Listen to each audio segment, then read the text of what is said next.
What I'm going to do in this class is use the lessons of history to apply to your daily life. That's what I love about history. It can really give you perspective, solace.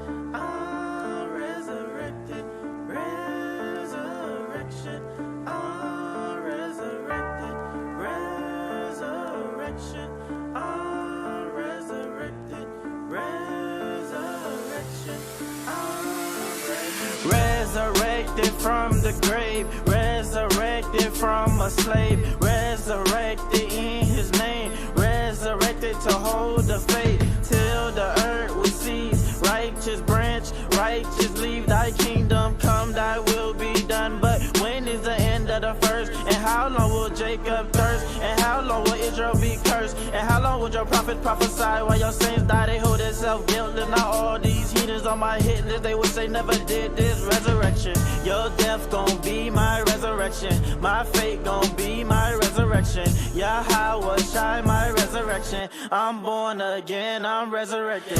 Your death gon' be, my fate gon' be. Yahweh Shai, my resurrection, resurrection. I'm born again, no more sin. He conquered death, I'm resurrected, resurrected. When I was told about Yahweh Shai, resurrected. All evil in this world, gotta admit this shit is hectic. Righteous seed of Jacob, though we fell into captivity. LOZ, here to lift up our community. Respect it, we Semitic. K's trying to tell us that the Holocaust was epic. Hamashiach, they come to save your sin. Only Negroes, Hispanics, and the Native Indians. Hell no, we ain't comedic. The Holy Bible cut like a gas, it's penetrating. Now you awaken and you shaking. When you're in the presence of the Son of Man, you can't be breaking. The book of Exodus is written in 20:3. Thou shalt have no other God before me.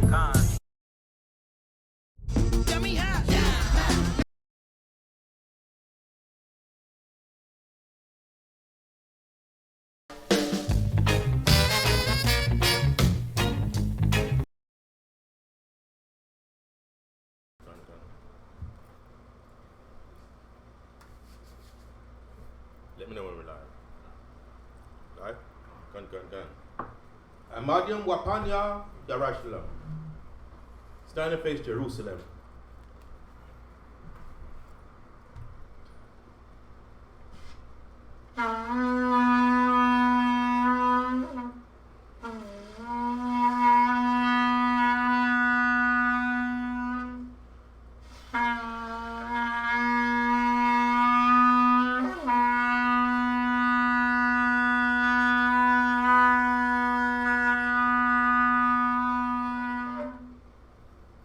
Mashiach's Balal, the Lord's Prayer. Abanawa, Shabbat Shemayim, Kadash, Haya, Shamka, Yahweh, Malakwaka, Taba'a, Ratasaka, Haya, Aisha, Ba'araktaza, Ka, Bashemayim, Natanlanawa, Nakam, Kal, Yawam, Wasalak Nawa, Kawabwak Nawa, Kasalak Nawa, Kawabwak Yanawa, Wala'a, Tabaya Anawa, Banasaya 1, Abal, Hawashai Nawa, Man, Rai, Kaya, Laka, Hamalakwa, Wahak Allah, Wahat Tapa'ara, Ta'awalam, Ga'asham, Hamashiach, Hawashai, Tawara, Aman. The book of Matthew chapter 6 verse 9. After this man therefore prayed, Our Father which art in heaven, hallowed be thy name. Thy kingdom come, thy will be done on earth as it is in heaven. Give us this day our daily bread, and forgive us our debts, and forgive our debtors. And lead us not into temptation, but deliver us from evil. For thine is the kingdom and power and the glory forever. Amen. For if forgive men their trespasses, and Father will also forgive you. But forgive men not their trespasses, now will our Father forgive your trespasses. Abana Yahweh Shema Sekah Shai, the water from Yah. Amen. Amen. Shabion, be seated.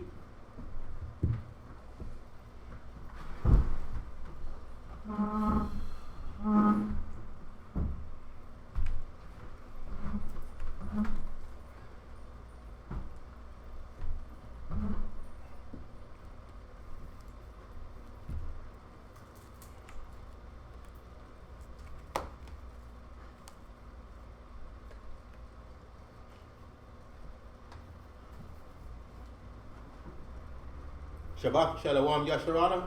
Shabbat Shalom. All praises to the Most High by Shamash Gawashai, the power of Abraham, Isaac, and Jacob. Thank the Most High again for another Shabbat day when Israel can come together. Your name, spell your name. He needs you to spell your name. Lapallal. Lapallal. Yeah.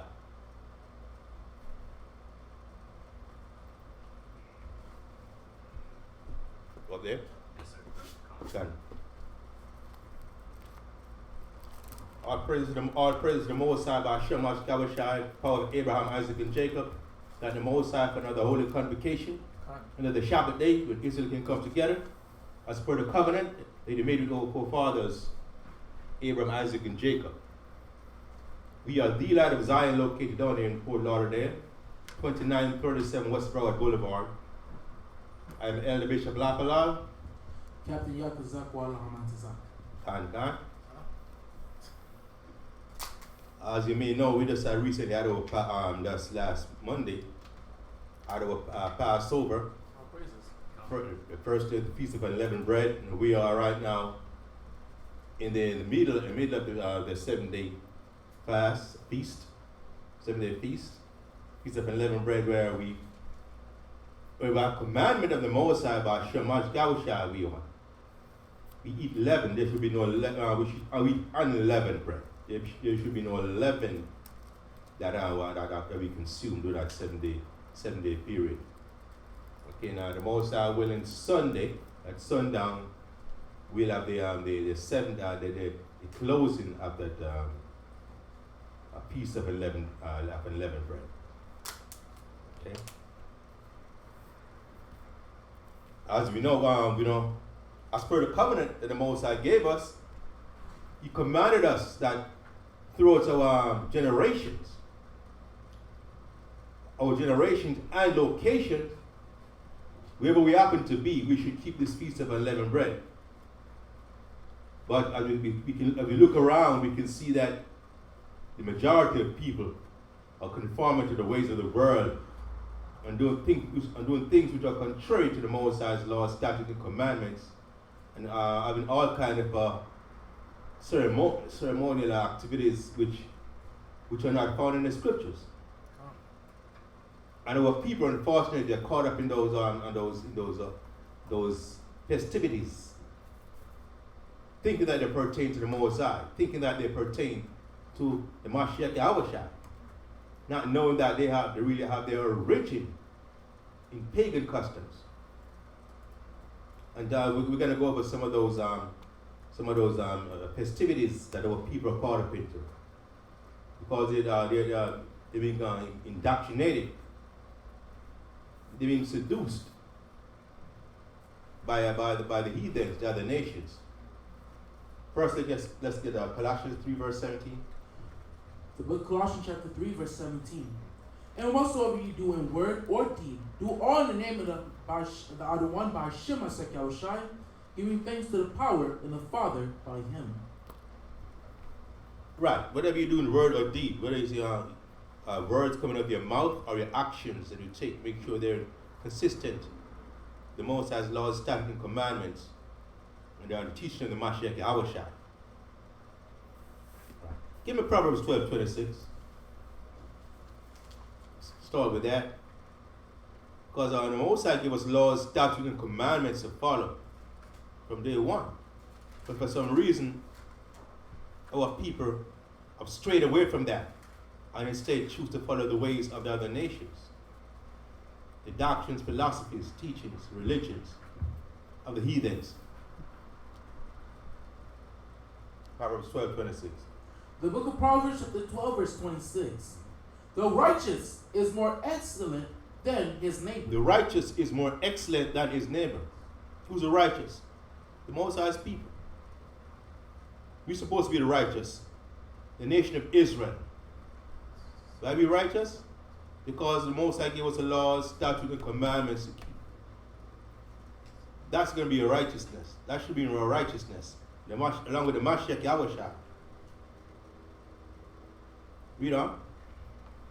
The righteous is more excellent than his neighbor, But the way of the wicked seduceth them. Right, but the way of the wicked seduceth them. We're supposed to be more righteous than our neighbor. Our neighbor, you could think of, in this context, the other nations. Because we are the only ones the Most High gave these laws, statutes, and commandments to, which was supposed to be a righteousness. But we got seduced. But the way of the wicked seduceth them. We got seduced by the way of the wicked. So we abandoned our righteousness. That's right. We abandoned our heritage. We abandoned our tradition. Our culture. Get me on to Jeremiah 17:4. We abandoned that. Instead we are clinging to the ways of the other nations. And that's been our alienation from the Most High throughout the generations. Jeremiah 17:4. The book of Jeremiah chapter 17 verse 4. And thou, even thyself, shalt discontinue from thy heritage that I gave thee. And I will cause thee to serve thine enemies in the land which thou knowest not. Right, so we got discontinued from our heritage, not knowing our true identity, that we so-called Negroes, West Indian, Haitian, Puerto Ricans, Native Indians, or the Hebrew Israelites, and that our whole duty is to serve the Most High, keep His laws, statutes, and commandments. But now we've been serving the gods of the other nations in places all over the world. So instead of keeping the Passover, which a remnant of us did last week, we find ourselves doing what? Celebrating Easter. Observing it's a Good Friday, so-called Good Friday. Good Friday. Observing Lent. Not knowing that all those have their origin in pagan customs. Then we're going to go over that, go over those scriptures that pertain to that today. Okay. Get me Job 13:4.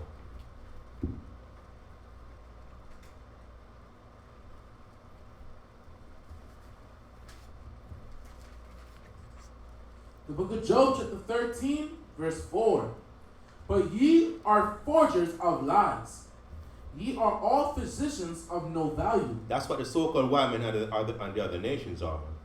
Forgers of lies. Physicians of no value.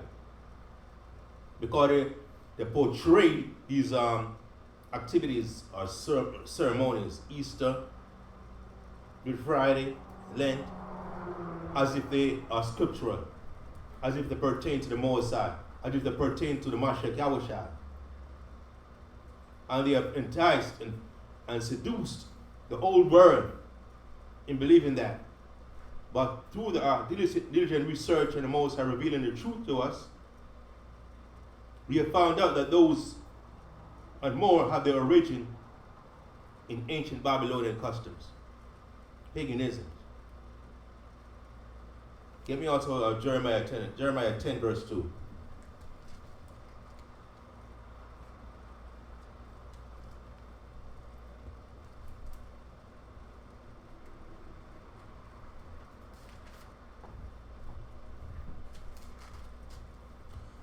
The book of Jeremiah chapter 10 verse 2. Thus saith God one, learn not the way of the heathen, and be not dismayed at the signs of heaven, for the heathen are dismayed at them. Right. What did the Most High say? Learn not the way of the heathens. Read it again. The book of Jeremiah chapter 10 verse 2. Thus saith God one, learn not the way of the heathen. Learn not the way of the heathen, says the Most High. Read. And be not dismayed at the signs of heaven, for the heathen are dismayed at them. Right. So the Most High gave us the commandments in the very beginning to learn what? Not the ways of the heathens. And next time we should hold fast to what the Most High taught us, which are the laws, statutes, and commandments. But we didn't take heed to that. We got seduced by them. And get me Genesis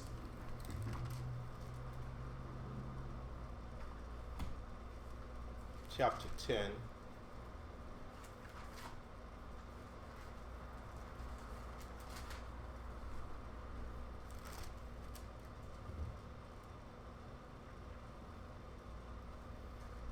Genesis chapter 10, verse 8. The book of Genesis, chapter 10, verse 8.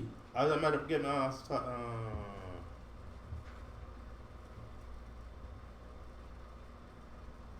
chapter 7. The book of Genesis, chapter 10, verse 7. The sons of Cush, Sheba, and Havilah, and Sabata, and Ramah, and Sabtekah. The sons of Ramah, Sheba, and Dedan. And Cush begot Nimrod. He began to be a mighty one in the earth. He was a mighty hunter before the had one. Wherefore it is said, even as Nimrod the mighty hunter before the had one.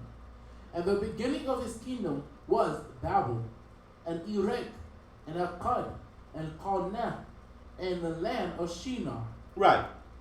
And Cush begot Nimrod. He began to be a mighty hunter and a mighty one in the earth. A mighty one in the earth, a powerful, man of renown, very influential, person to whom people gravitate. Understand? People are a person to whom people would gladly take command from. Because he seems to be very influential, powerful, and exemplified leadership. But his leadership was contrary to the Most High's laws, statutes, and commandments. He was a mighty hunter before the Most High. Not necessarily a hunter in the form that he would hunt animals or so on, like a hunt for sheep and wild animals and stuff. A mighty hunter means, he was a valiant man, just one would just exert his influence over a lot of people. And this very same Nimrod is the origin. It says what? He was a mighty hunter before the Most High. Wherefore it is said, even Nimrod the mighty hunter before the Most High. And the beginning of his kingdom was Babel. Babel, that's where the word Babylon comes from. Understand? And this same Nimrod was a mighty hunter whose kingdom started in Babel, which we know as Babylon, is where most of these pagan customs originated. It's concerning Nimrod, his wife, and his son. His wife is Semiramis, and their son Tammuz. Most of these Babylonian, most of these customs people are following today. Easter, Lent, Good Friday, all those have their origin in ancient Babylonian customs surrounding Nimrod's family. Himself, Semiramis, and Tammuz. And they all went by different names throughout the generation. Throughout the generation of time, different nationalities, different nations which adopted the customs of the ancient Babylonians, we call them by different names. Understand it? That same Semiramis, she became also known as what? Ishtar, Ashtoreth, are different names. Let's go to Acts chapter 4.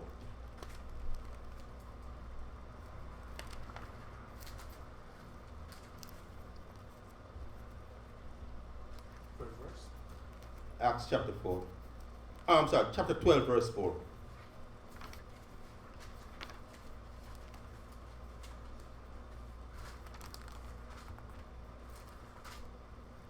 Acts chapter 12, verse 4.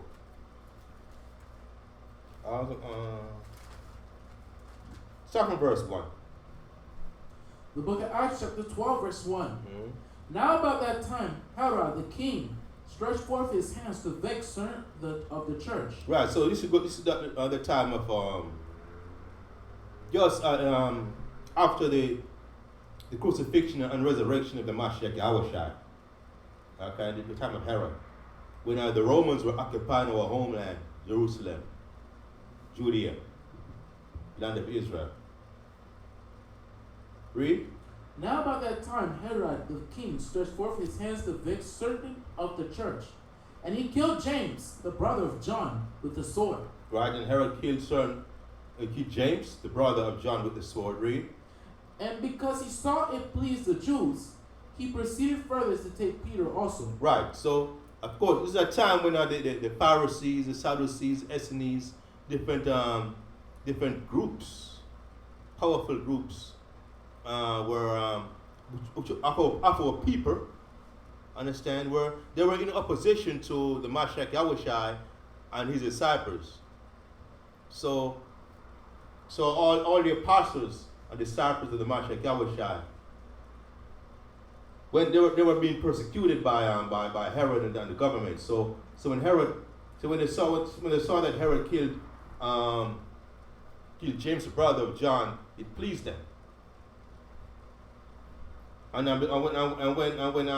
when Herod saw that it pleased the Jews, he went further to take Peter also.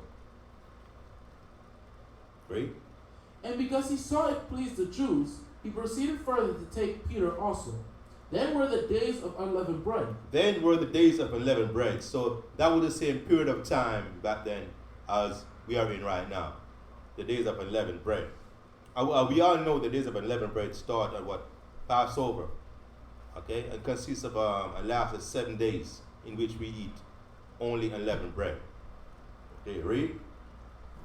And when he had apprehended him, he put him in prison and delivered him to 4 quaternions. Quaternions.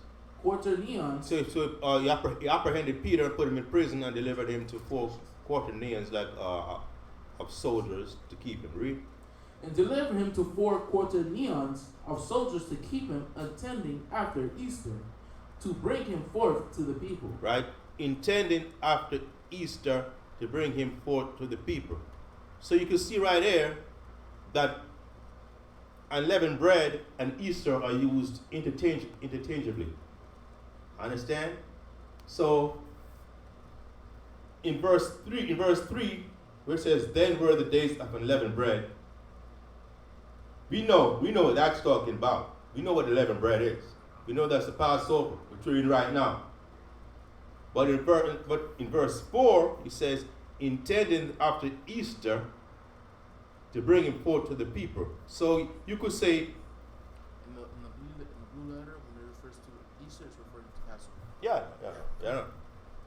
So we say intending after Easter, we could say which is the Passover or the Feast of Unleavened Bread, to bring him forth to the people. So how did Passover become known as Easter? Because we never celebrated Easter. We celebrated Passover and the Feast of Unleavened Bread, the 7-day period, which starts with Passover.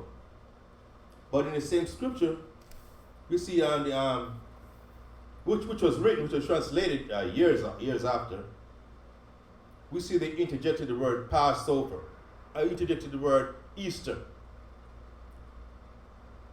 to replace Passover. How did that come about? Because throughout history, the Roman Catholic, when they came into power, when they came into rulership, and they wanted to broaden their empire and to bring the other nations under their influence as a part of the empire, what did they do? They incorporated the customs and doctrines and philosophies of those other nations. And the prevalent customs, the pagan customs, were the ones that were coming from way back from the Babylonian days, from the time of Nimrod and Semiramis and Tammuz. Now the same Semiramis which was Nimrod's wife and Tammuz's mother, she was known by a different name, or she was known as Ashtarte, Ashtoreth, and Ishtar. Understand? So that's where the word Easter came from. Ishtar, the same Semiramis. So when you're reading about Easter, you're reading about the celebration of Semiramis, Ishtar, Ashtoreth, the same person, Nimrod's wife. Which goes back to pagan Babylonian customs. Go ahead. Easter, we're celebrating basically a moment. Yes. Remember that Nimrod, that we read in Genesis chapter 10, was a mighty hunter before the Most High. And by a mighty hunter, that means very influential, powerful person. That you could equate that with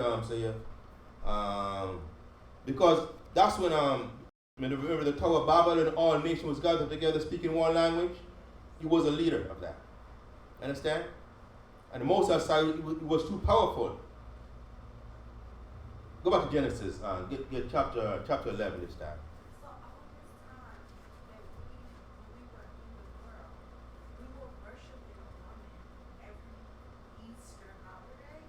Yes. It had nothing to do with the Messiah. It had absolutely nothing to do with the Most High. We were worshiping the Most High. We were worshiping this woman, Semiramis, and by extension also her husband, Nimrod, and their son Tammuz, because all those days, customs were pertaining to those three. And I'm going to go into some of the other customs. The origin, yeah. This talks about the origin of Easter right here again in the encyclopedia. Right. So, yeah. Leave that right there. Go back to Genesis 11. Book of Genesis chapter 11, verse 1. Yeah. The book of Genesis chapter 11, verse 1. Mm-hmm. And the whole earth was of one language. Right. That's the time of Nimrod.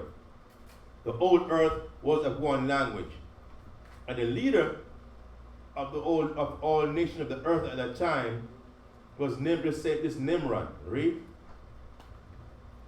And the whole earth was of one language, Mm-hmm. and of one speech.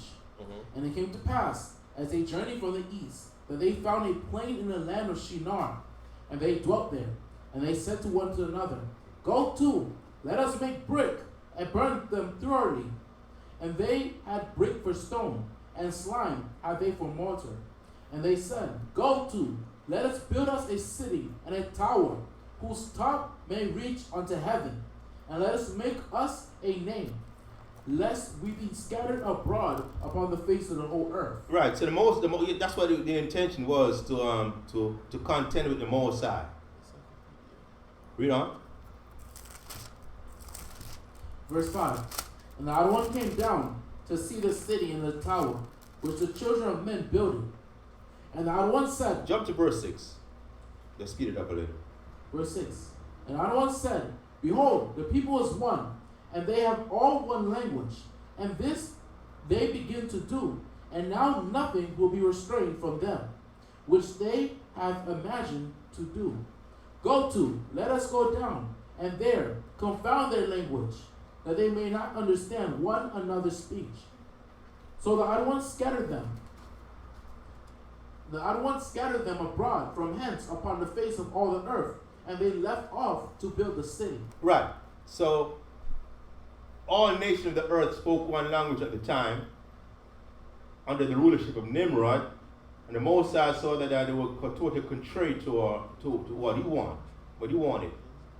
So the Most High confounded their language, and that's when the Most High brought them up into different ethnic groups and having them speaking different languages so they wouldn't be able to communicate effectively with each other. And where there's no communication, there's no collaboration and coordination, so they couldn't be on one accord doing things which are contrary to what the Most High wanted. Okay, so Nimrod was at the helm of that.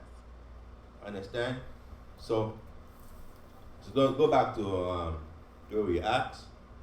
Yeah, Acts chapter 12. Yeah. You want to read this? You want me to read it?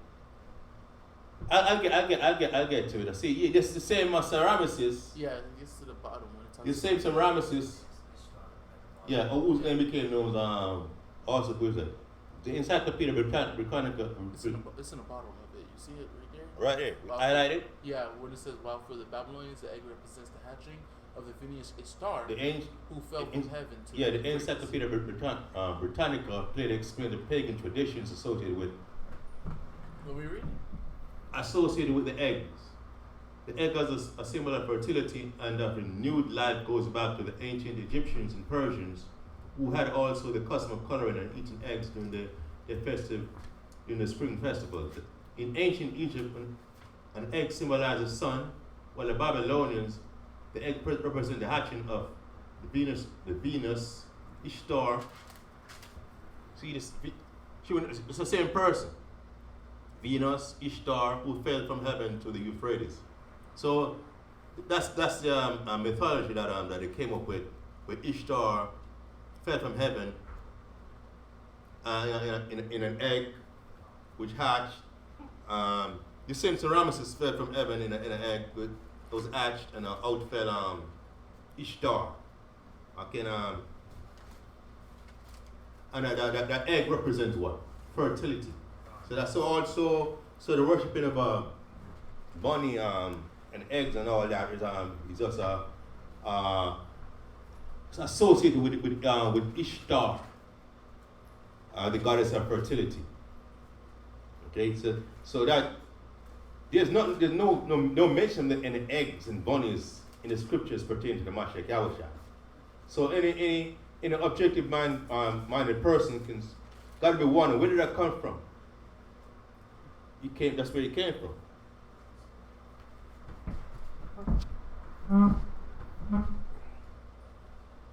Get me 1 Samuel 7 chapter 3.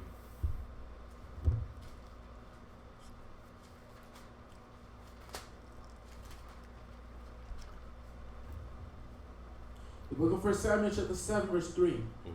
And Samuel spake unto all the house of Israel, saying, if ye do not return unto Adonai with all your hearts. Right, so this is the prophet Samuel talking to the Israelites, saying, if you do not return to the Most High with all your heart, read.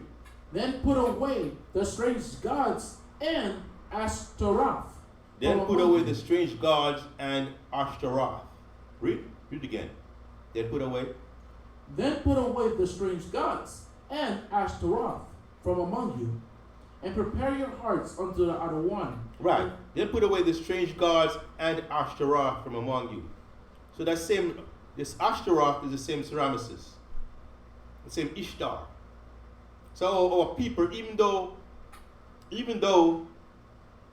we weren't celebrating the Easter, because Easter didn't come into existence until the Romans came into rulership and changed the name, passed over to Ishtar, to Easter. We were still observing this. We were still observing Semiramis and Ashtoreth. We were still worshiping them. And as I was still worshiping Tammuz, we were still worshiping Nimrod, Molech. Because what does Molech mean? Molech is another way of saying Malak, which is king. And Nimrod is the first king that the nation recognized. In a sense, we're talking about Molech. Molech is not talking about a part of the idol. It's talking about going back to Nimrod. So because the Nimrod, Ramesses, and Tammuz, they were known by different names throughout the generations. Every different nationality had a different name for them. Understand? Going back, we can see that Semiramis, Ishtar, Ashtoreth, she was also Venus. You understand? So different nations are known by different names. Get me also Ezekiel 8 and 12.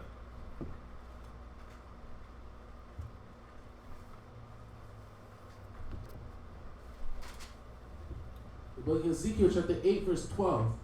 Then said he unto me, Son of man, hast thou seen what the ancients of the house of Israel do? Right. This is an angel talking to the prophet Ezekiel. Read it again. The book of Ezekiel chapter 8 verse 12. Then said he unto me, Son of man, hast thou seen what the ancients of the house of Israel do in the dark? Read it again. The book of Ezekiel chapter 8 verse 12. Then said he unto me, Son of man, hast thou seen what the ancients of the house of Israel do in the dark?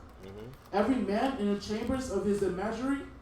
For they say, the Most High seeth not, the Most High seeth us not, and I the one have forsaken the earth. Right. So this angel was asking, which was a rhetorical question, asking Ezekiel, do you see what the ancients of Israel do? The elders of Israel do? Thinking that the Most had not seen what they're doing? Then said he unto me, Son of man, hast thou seen what the ancients of the house of Israel do in the dark? What the elders were doing in the dark in secret? Every man in the chambers of his imagery, everyone was worshiping his idols, gods of the other nations in secret. For they say, the Most High seeth us not, the Most High hath forsaken the earth. That wasn't the mindset that they had, that the Most High, because they have been so disobedient for so long, and the Most High wasn't answering their prayers, so they thought the Most High forsook them. Most High wasn't seeing anything. So they resorted to now to follow the ways of the other nation, the doctrine of the other nations. Read. Verse 13. He said also unto me, Turn thee yet again, and thou shalt see greater abominations that they do. Turn again, I'm going to show you even greater abomination than what you're seeing right now. Read. Then he brought me to the door of the gate of the other one's house, which was toward the north. And behold, there sat women weeping. Then he brought me to the door of the gate of the Lord's house, which is what? The temple, which was toward the north. Read. And behold, there was sat women weeping. Read on. Which was toward the north. And behold, there sat women weeping for Tammuz. And behold, there sat women weeping for Tammuz. Who's Tammuz? The son of Nimrod and Ishtar, which is Ashtoreth, which is Semiramis. Understand? So these women were weeping, were weeping for Tammuz. That's why they're weeping for Tammuz. No, I said that makes sense because people were in the Babylonian captivity. So they Babylonian. No, they were weeping for. Why were they weeping for Tammuz? Because Tammuz, the son of Nimrod, according to the mythology, he died. He was killed by a wild boar when he was 40 years old. Yes, Tammuz, and the woman, not just the woman, the people of ancient Babylon during that time, they were weeping. They wept for it. They wept for it, and they celebrated. They had a custom. It became a national custom to celebrate what? They celebrate 40 days, 1 day for each year of his life. 40 years. Weeping for Tammuz, Nimrod's son, Semiramis' son. So this custom that the Roman Catholic Church has, which a lot of our people are caught up into, of celebrating Lent. You heard about Lent, right? That's where that came from. Where our people are supposed to abstain from, the pleasure or abstain from certain things, favorable things for 40 days. That's where they came from. The ancient Babylonians wept for Tammuz 40 days, 1 day for each year of his life. Understand? So the Romans now incorporated that into their religion, into the Christianity. Understand? In order to broaden their base and bring the people who celebrated Tammuz under their umbrella. And that passed on down from generation to generation to this very day. So when all these people talking about they're celebrating Lent, what they're really doing is celebrating the heritage of Tammuz. Understand? And even our people did that too. Because what? The angel was showing Ezekiel what what the elders are doing and what the women were doing, looking for Tammuz. So get me let's see. Get me now Luke chapter 4. Go ahead, sis. Was Tammuz, Easter and Nimrod, was they Esau or was they? They were Cush. They were Ham. Oh, okay. They were Cushites. Okay. Yeah. Luke chapter 1. Luke chapter 4.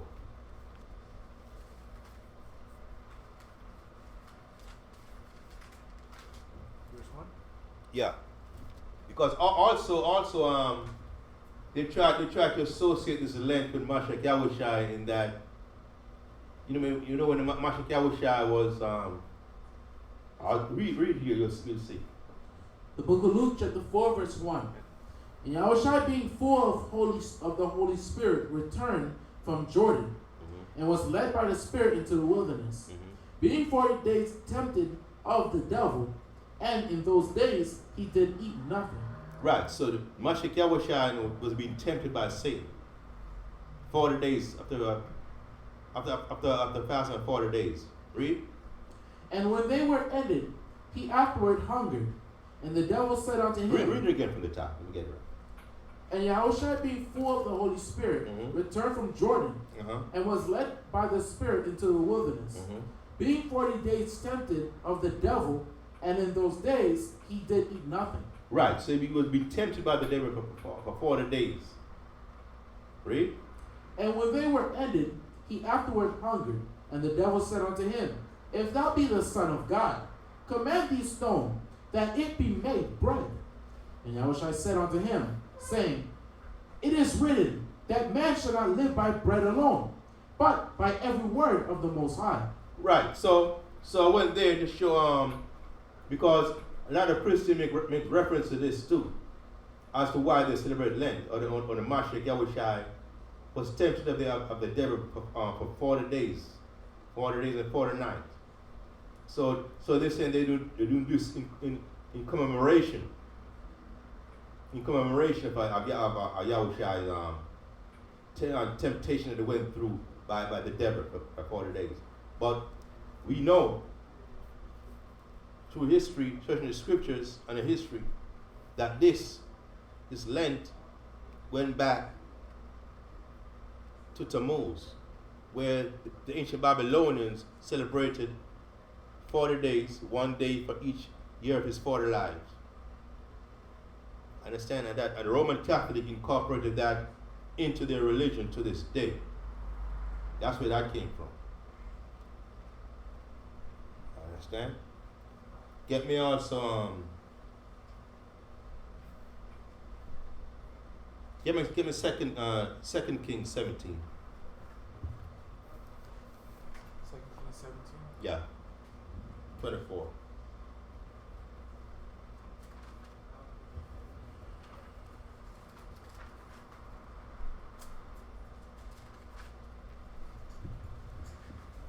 The book of 2 Kings chapter 17 verse 24. And the king of Assyria brought men from Babylon. See, I'm referencing scriptures from different era, but they all pertain to right now. I went to the scripture to show you how the Most High requires us to worship Him. The Most High doesn't want us to worship Him according to how other nations worship Him. Understand? So we can't worship the Most High by celebrating Easter. We can't worship the Most High by celebrating Lent. We can't worship the Most High by celebrating Good Friday. You have to worship the Most High according to how the Most High stipulated that we should worship Him. Read. And the king of Assyria brought men from Babylon, and from Cutha, and from Ava, and from Hamath. Right, so this is the time of about 722 or so BC, when the northern kingdom was about to be destroyed, when the Assyrians took over people from the northern kingdom and brought them to their empire. Read. And from Seth Arvaim, and placed them in the cities of Samaria instead of the children of Israel. Right, so they brought the Israelites from the northern kingdom into their empire. Then it was like a trading of places. Then they brought people from other parts of their empire and brought them to Samaria, which was in the northern kingdom. That's what the Assyrians did. Read. Instead of the children of Israel. Right. And they possessed Samaria and dwelt in the cities thereof. Right, so the Assyrians possessed the northern kingdom, the territories of the northern kingdom, and dwelt there. Read. And so it was at the beginning of their dwelling there that they feared not the Most High. Right, they didn't fear the Most High because they conquered the Most High's people, and the Most High didn't, weaken our hands, so we weren't able to put up a resistance. So they thought, hey, why our God gave us victory, why should we worship their God? That was a mindset that they had. Read. Therefore the Odd One sent lions among them. Read that verse again. Therefore the Odd One sent lions. No, above that. 25? Mm-hmm. The book of 2 Kings chapter 17 verse 25. And it was at the beginning of their dwelling there that they feared not the Most High. So when the Assyrians first went to the homeland, the northern kingdom, they didn't fear the Most High. Read. Therefore the Most High sent lions among them. So now, because they didn't fear the Most High sent lions among them. Read. Which slew some of them. Mm-hmm. Read on. Read on. Wherefore they spake to the king of Assyria, saying, The nations which thou hast removed and placed in the cities of Samaria know not the manner of the Most High of the land. Right. So there would be now Most High sent lions among them to destroy them. Now they got they're complaining to the Assyrians and saying, what? Read a precept again. Wherefore they spake to the king of Assyria, saying, right, the people who the Assyrians brought into that homeland, the northern kingdom, speak to the Assyrians and say, what? The nations which thou hast removed and placed in the cities of Samaria know not the manner of the power of the land. So they didn't know the manner of the power of the land. They didn't know customs of the land. They didn't know how to worship the Most High. Because the Most High, see like we worship, we keep the Sabbath service, the Most High, it's like it's procedural. You gotta follow the protocol. You can't just do it randomly or haphazardly.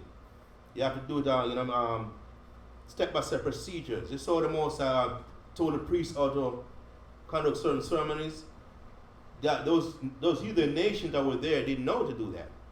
Because of that, the Most High sent lions among them to destroy them. Read. Therefore he has sent lions among them, and behold, they slay them, because they know not the manner of the Most High of the land. Right. Then the king of Assyria commanded, saying, Carry hither one of the priests whom he brought from thence, and let them go and dwell there, and let him teach them the manner of the other one of the land. So they have to be taught how to worship the Most High. So they sent for one of the Levites that would take of the land and brought them back to the northern kingdom to teach those heathens how to worship the Most High. Read. But let's see if they worship the Most High anyway. Just that there's certain protocol they have to follow, because the way they went about it, they were totally disrespectful of the Most High, totally regarding the Most High, and just want to do things completely their way. Read. Then the king of Assyria commanded, saying, Carry hither one of the priests whom he brought from thence, and let them go and dwell there, and let him teach them the matter of the power of the land. Then one of the priests whom they had carried away from Samaria came and dwelt in Bethel, and taught them how they should fear the other one. Howbeit every nation made gods of their own, and put them in the houses of the high places which the Samaritans had made. Of course, they're heathens, so even though they were taught how to serve the Most High, they substituted their idols for the Most High. And so we know they didn't serve the Most High in righteousness, but at least they were taught the procedures. So because of that, the Most High didn't totally destroy them. Okay, so I just went there to show that the Most High wants us to worship Him a certain way.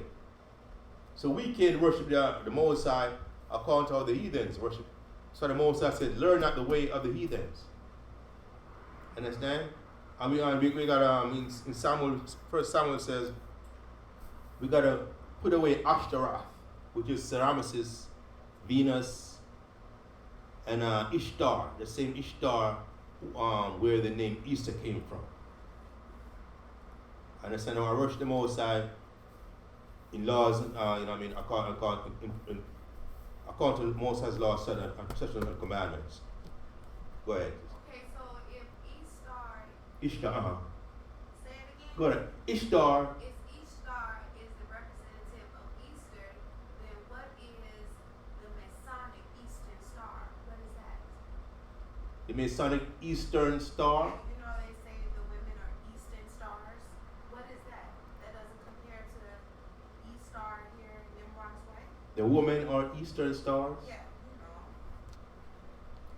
you know. No, I know Ishtar, that's where the word Easter came from. Eastern stars. Right. No, that is something else. Okay. So that I went there to explain where Easter and Lent came from. Okay, so now, right now we're in the so-called Good Friday. We're in the so-called Good Friday, and you would have believed that the so-called Good Friday is when the Mashiach Yahushua was crucified. That's what the Roman Catholic Church and the Christians are trying to have us believe. Understand? We're going to show you that's a lie. That the so-called Good Friday also went back to the ancient Babylonians. Also pertained to what? To the same family, Nimrod, Semiramis, which is Ishtar, and Tammuz. Okay, let's get Matthew chapter 12, verse 38.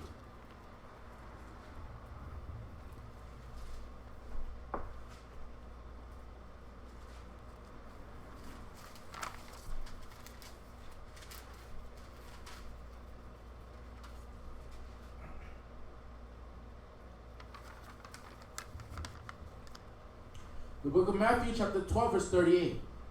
Then certain of the scribes and the Pharisees answered, saying, Master, we would see a sign from thee.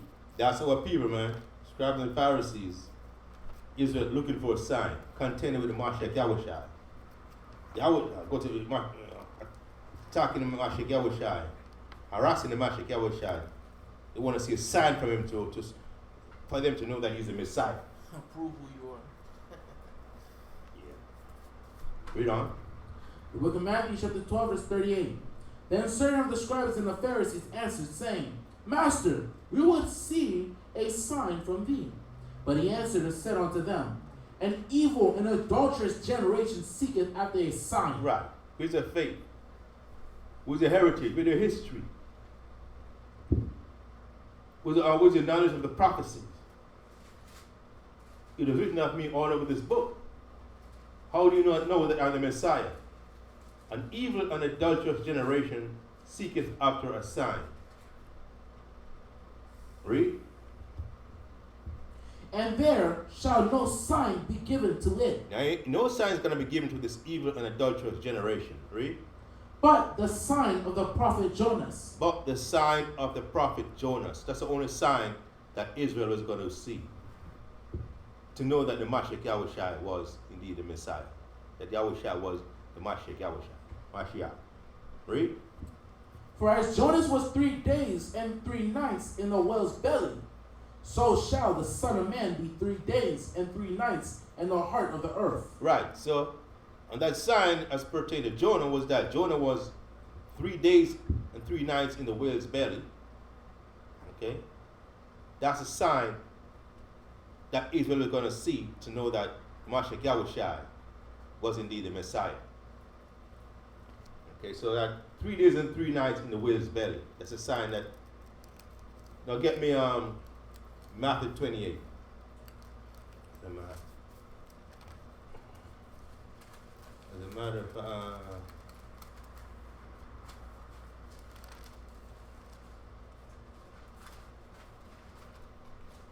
before you get 28, give me 27 verse 35. The book of St. Matthew, chapter 27, verse 35. And they crucified him, and parted his garments, casting lots, that it might be fulfilled which was spoken by the prophet, that they parted my garments among them, and upon my vesture did they cast lots. And sitting down, they watched him there. Read on. Now jump to verse 45. The book of St. Matthew, chapter 27, verse 45. Now from the 6th hour, there was darkness over all the land unto the 9th hour. And about the 9th hour, Yahushua cried with a loud voice, saying, Eli, Eli, lama sabachthani. That is to say, my power, why hast thou forsaken me? Some of them that stood there, when they had heard that, said, This man calleth for Elias. And straightway one of them ran and took a sponge and filled it with vinegar and put it on a reed and gave him to drink. And rest said, Let us see whether Elias will come to save him. Yahushua, when he had cried again with a loud voice, yeeted up the ghost. Right. So we just read in Matthew 12, 38 through 40, that the sign that the Israelites were going to see, that to show that Yahushua was the Messiah, was that of the prophet Jonas, meaning that he was going to be in the earth 3 days and 3 nights. So we're reading right here in Matthew 27, how we healed up the ghost, meaning what? Give it the spirit. So meaning what? He died. Okay? So now we're going to read about the sign of the prophet Jonas. We read that the Mashiach Yahushua healed up the ghost, meaning he died. So let's go to Matthew 28. Start from verse 1. The book of St. Matthew, chapter 28, verse 1. In the end of the Sabbath, as it began to dawn toward the first day of the week, came Mary Magdalene and the other Mary to see the sepulchre. Right. In the end of the Shabbat. When is the end of the Shabbat? Sundown. Saturday sundown. All right. In the end of the Shabbat, as it began to dawn toward the first day of the week. And we all know the first day of the week is one Sunday. It's another proof that the Shabbat, is so-called Saturday. In the end of the Shabbat, as it began to dawn toward the first day of the week, which is Sunday, came Mary Magdalene and the other Mary to see the sepulchre. Read it again. Read verse 1 again. The book of St. Matthew, chapter 28, verse 1. In the end of the Sabbath, as it began to dawn toward the first day of the week, came Mary Magdalene and the other Mary to see the sepulchre. And, behold, there was a great earthquake, for the angel of the High One descended from heaven, and came and rolled back the stone from the door. Right. And behold, there was a great earthquake, for the angel of the Most High descended from heaven, and came and rolled back the stone. Read. Descended from heaven, and came and rolled back the stone from the door, and sat upon it. His countenance was like lightning. So the angel came back and rolled back the door that was rolled back the stone that was at the mouth of the cave where Yahushua was buried, and then sat upon that stone. Read. His countenance was like lightning, and his raiment white as snow. And for fear of him, the keepers did shake, and became as dead men. Right. So his countenance was like lightning, and his raiment white as snow. And for fear of him, the keepers did shake and became as dead men. What does that mean? Yeah. They fainted. They fainted when they saw an angel, because like you see like you see the Most High. You know that's not your regular brother, a regular virgin. That you know what I mean. That they have probably heard stories of Abraham or other men maybe saw an angel and so on. But when you see one for yourself, you know what I mean. That's very terrifying. Just the appearance of him. You don't know if he's come as a friend or a foe or what.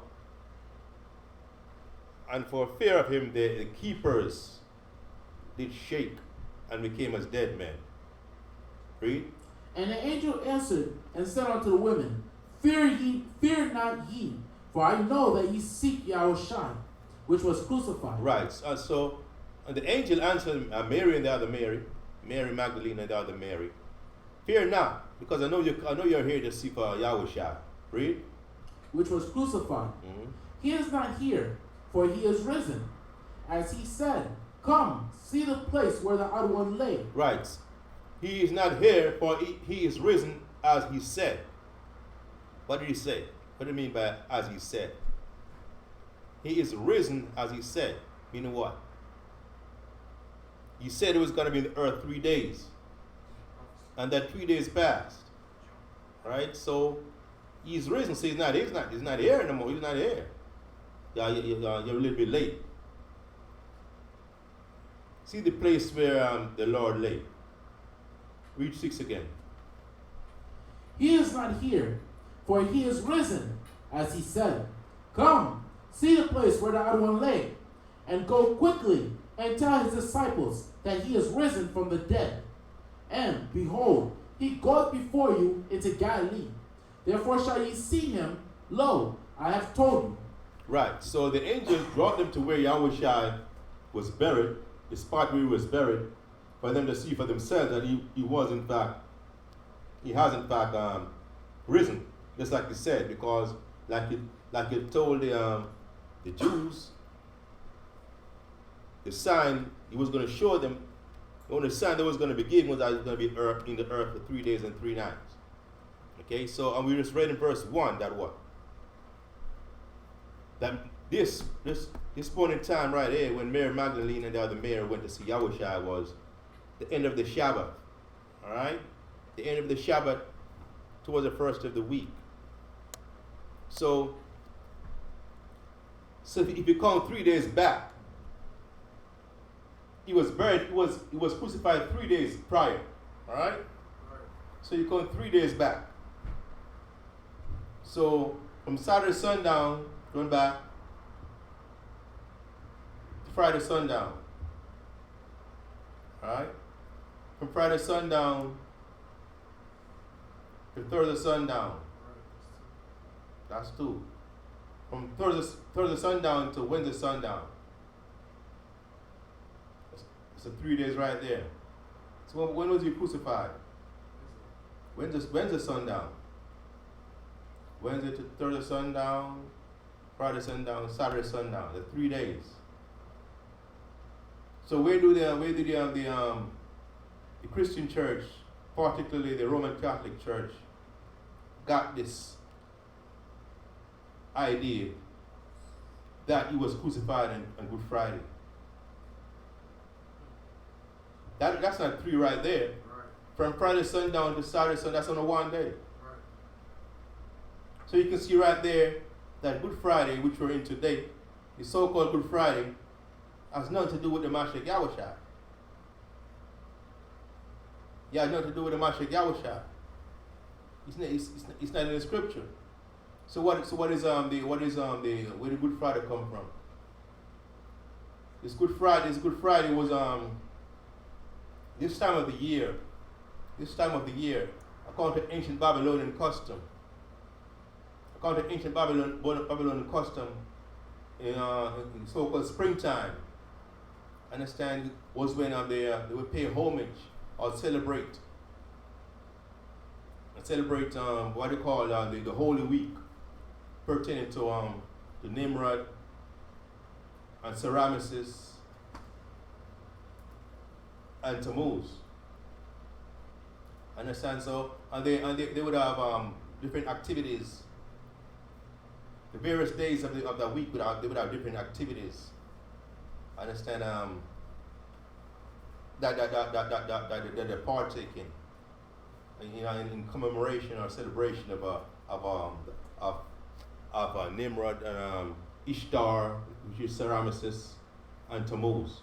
So all this goes back to the ancient Babylonian custom.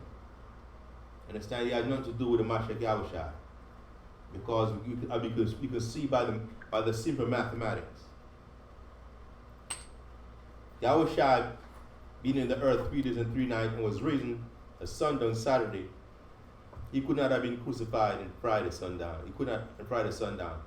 He had to have been crucified 3 days from Saturday sundown, prior to Saturday sundown, which according to a calculation counting backwards was Wednesday sundown. Understand? That's another proof right there that these customs of the church, Catholic Church and the Christian Church, that they're celebrating, that they have people following, have nothing to do with the scriptures, have nothing to do with the Mashiach Yahushua, and have nothing to do obviously nothing to do with Israel. Understand? So we got to come back to a heritage, our nationality, and keep the Most High's laws, statutes, and commandments. Get me John chapter 12.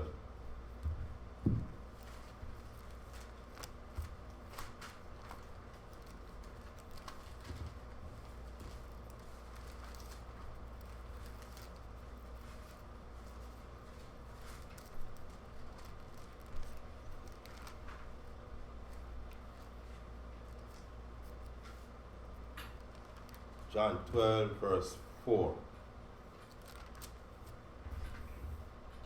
The book of St. John, chapter 12, verse 4. Then saith one of his disciples, Judas Iscariot, Simon's son, which should betray him, why was not his ointment sold for 300 pence and given to the poor? This Right, he said. like Judas, you're not concerned about the poor. You're just being contentious. Read on. Why was not this ointment sold for 300 pence and given to the poor? Then he said, not that he cared for the poor, but because he was a thief, and had the bag, and bare what was put therein. Right, so he had a bag of this ointment, and he wanted to be a possession of it, so he could sell it and keep the money. All right, read on. Verse 7. Then said Yahushua, let her alone. Against the day of my burying have she kept this. Right, so they were very mindful of the Mashiach Yahushua and the prophecy pertaining to him, that he was to be crucified and make atonement for Israel's transgression. So she was basically prepping Yahushua, grooming Yahushua for that purpose. Then read 7 again. Then said Yahushua, let her alone. Against the day of my burying have she kept this. For the poor always ye have with you, but me ye have not always. Much people of the Jews therefore knew that he was there. And they came not for Yahushua's sake only, but that they might see Lazarus also, whom he had raised from the dead. Right, so Lazarus, if you start from verse 1, you know that the story pertaining to Lazarus, how the Mashiach Yahushua raised him from the dead. Read on. But the chief priests consulted that they might put Lazarus also to death. Right, the chief priests consulted that they might put Lazarus to death, because the Mashiach Yahushua raising Lazarus from the dead is proof that Yahushua was indeed the Messiah. Understand? And the fact that Lazarus was a part of that proof, that demonstration, they had caused them to have hatred for Lazarus also, not just the Mashiach Yahushua. Read. But the chief priests consulted that they might put Lazarus also to death, because that by reason of him many of the Jews went away and believed on Yahushua. Right. So because a lot of people got converted and believed in the Mashiach Yahushua because of the miracle that Yahushua did, raising Lazarus back from the dead. Read. Verse 12. On the next day, much people that were come to the feast, when they had heard that Yahushua was come to Jerusalem, took branches of palm trees and went forth to meet him, and cried, Hosanna! Blessed is the King of Israel that cometh in the name of the Other One. Right. So, on the next day, much people that were come to the feast when they heard that Yahushua was coming to Jerusalem, took branches of palm trees and went forth to meet him and cried, Hosanna, blessed is the King of Israel that cometh in the name of the Most High. So these branches, branches of palm trees. Now we see we have the so-called Palm Sunday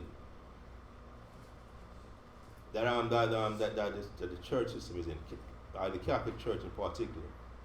So when you see them with the Palm Sunday, waving palms, they would have you believe they're very clever in picking things from the scriptures. Understand? And incorporate them in their religion. That was believed that it's pertaining to Mashiach Yahushua, when in fact it's not. This very the waving of palm right here, and in John 12:13.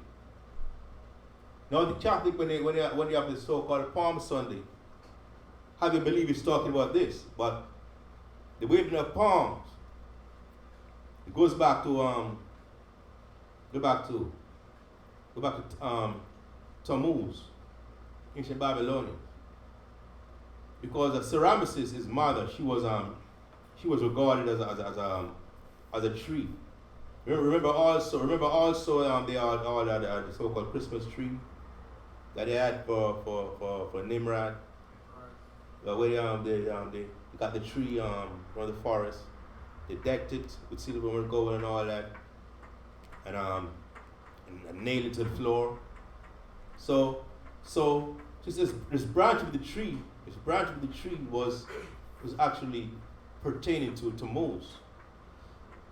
But they have a belief it's talking about it was symbolizing commemorating Mashiach Yahushua, the waving of the palm when Yahushua was coming to Jerusalem, but it's not. And so the Christians, the Roman Catholic Church, they did a very clever job of incorporating bits and pieces of things from the ancient Babylonian customs that kind of correlate, that seemingly match up to things that are pertaining to Mashiach Yahushua. Okay, and to have us believe that the customs, because remember, the old purpose of doing this way back when the Romans were coming into power and were trying to broaden their base, was to what? To incorporate other nations into under their umbrella. And the best way to do that was to just like America. Just like America. But sometimes refer to America as what? The melting pot, which consisted of what? Different nations, immigrant groups. They would say that America's a land of immigrants. You know what I'm saying? Which a lot of immigrants, a lot of prominent people, even so Trump. His father, even his wife, she's an immigrant. And Trump, his father, I think from I don't know, maybe it's Germany or somewhere over Europe. So a lot of prominent people in America, even Bernie Sanders, who's a so-called Jew, his father's an immigrant. So a lot of prominent people in America, immigrants. So that's how that's how America becomes so I suppose it's so great, because they pretend to welcome people of different so-called nationality and ethnic groups to fall under one umbrella, which white supremacy is out of the date, but for America anyway. But they pretend that they're tolerant or acceptable of other ethnic groups or other races. The same thing, the same strategy that the Roman Catholic Church used. They incorporated a bits and pieces of the culture of the other nations and incorporated that into just the same thing with Christmas. And that's what is Nimrod's birthday. Understand? So they incorporated that into the religion also. of tricking the people thinking that pertain to the Mashiach Yahusha. Understand? Even the lot of the festivities you see going on right now, like even the carnivals you see going on, the Mardi Gras, all those what do you call it, Bacchanal, that's talking on, all those pertain to ancient Babylonian customs that they had, that people celebrated. That the Catholic Church incorporated into their religion to make the people believe that they were being accepted. So they became one broad empire ruled by the Romans. Yeah. Hosanna. Hosanna, when he said he cried Hosanna on verse 13. Took branches of palm trees and went forward to meet him and cried Hosanna. Blessed is the King of Israel that cometh in the name of the Most High. We want to know what Hosanna means? Hosanna, when they said that. Because they cried Hosanna before they said blessed is the King of Israel. Oh. You asked me what does Hosanna means? Yeah, the word itself. Hosanna itself means save us. So they're screaming out to Yahushua. Took branches of palm trees, went forth to meet him and cried, Hosanna, blessed is the King of Israel that cometh in the name of the Most High.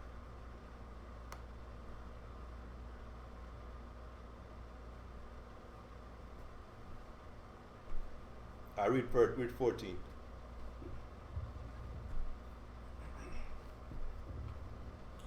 The book of St. John chapter 12 verse 14. And Yahushua, when he had found a young donkey, sat thereon as it is written, Fear not, daughter of Sion. Behold, thy king cometh, sitting on a donkey's colt. These things understood not his disciples at the first. But when Yahushua was glorified, then remembered they that these things were written of him, and that they had done these things unto him. Right. So those some of the customs that people are caught up in today, which are a reflection of the history and the scriptures you can see have no beginning in Israel and do not pertain to the Most High nor the Mashiach Yahushua, but their root was in ancient Babylonian and pertain to a particular family. Nimrod, his wife Semiramis, which was known by different names, Ishtar, Ashtoreth, Venus, and by the son Tammuz. So all these customs you see going on right now were passed down from the ancient Babylonians to different nations because they were known by different names based on which nation had adopted their custom. So I'm going to close right there. So we covered Easter, Lent, and Good Friday, Palm Sunday. Good Friday, Lent, Palm Sunday, Good Friday. So we're gonna conclude, and don't forget tomorrow, the Most High willing, at 11 a.m. we're gonna have the Hebrew service, the Hebrew class, and at 12 o'clock we're gonna have the continuation of the Shabbat service. And the Most High willing, Sunday sundown is gonna be on the conclusion of the feast of unleavened bread. And God, see. And Madin Wapanya, Yerushalayim, son of his Jerusalem.